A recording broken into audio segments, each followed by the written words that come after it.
अब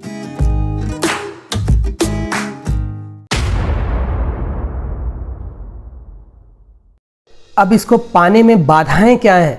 सबसे बड़ी बाधा तो आपका अहंकार है। मैं और मैं सब जानता हूँ, मेरे साथ मुझे। यह आपके इस आध्यात्मिक उन्नति की राह में सबसे बड़ी बाधा है जो आपको आध्यात्मिक शक्ति से दूर करती है। अब यह अहंकार अपने साथ बहुत सारी चीज़ें लाती हैं, बहुत सारे दोष लाता है। रावण के 10 मुख और कुछ नहीं, यह सारी बाधाएं ही हैं।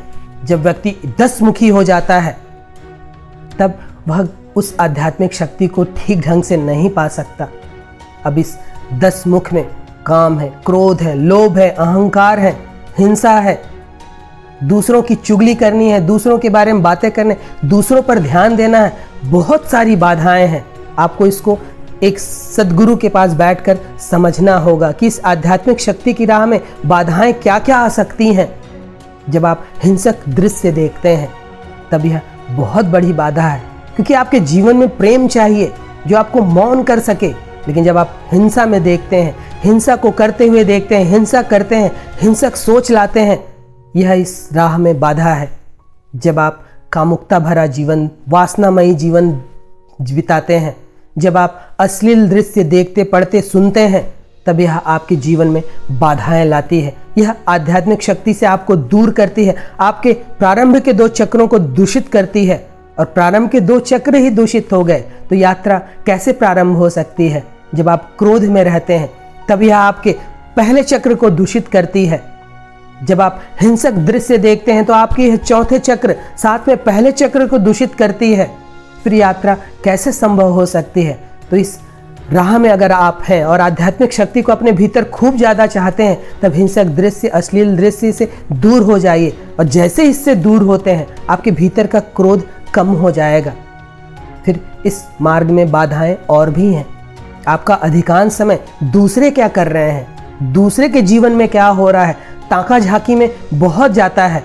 और जब आप ऊर्जा अपनी कहीं और लगाते हैं तो उस लगाए हुए जगह से भी ऊर्जा वापस आती है, क्योंकि ऊर्जा का नियम है कि यह कभी खत्म नहीं होता, यह केवल स्थानांतरित होता है, रूपांतरित होता है।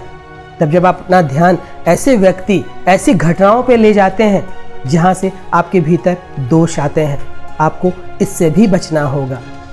कुसंग, जब आप ऐसे व्यक्ति, ऐसे लोगों, ऐसे चीज़ों में रहते हैं जहां से गलत ऊर्जा मिलती है, ऐसे व्यक्ति जिनका जीवन नराधम जीवन है, जो गलत कार्य करते फिर रहे हैं, आप उन लोगों की संगत में रहते हैं, उनसे वार्तालाप करते हैं, उनसे संवाद करते हैं, तब आपके शरीर के भीतर भी वह दोष आता है। जो दोष उस व्यक्ति के भीतर है वह आपके भीतर आता है। और वे लोग बहुत बड़ी मात्रा में आपकी ऊर्जा को चुराने का काम करता है। आपने तपोबल से ऊर्जा इकट्ठा की और आप लुटा रहे हैं ऐसे लोगों पर, यह प्रकृति की नज़र में पाप ही कहलाता है। आप उस पाप के भागीदार बनते हैं और प्रकृति इसका दंड भी आपको देती है।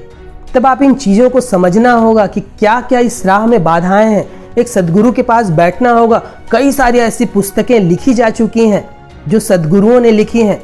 विज्ञान भैरव तंत्र एक अनूठा विज्ञान से भरा, जहाँ पर इन गूढ़ रहस्यों को बताया गया है। आप उसे पढ़िए, उसकी ऑडिबल बुक्स आ चुकी हैं, उसे सुनिए, तब आप समझ पाएंगे कि अरे ये छोटी छोटी चीज़ें भी हमें दूषित करती हैं।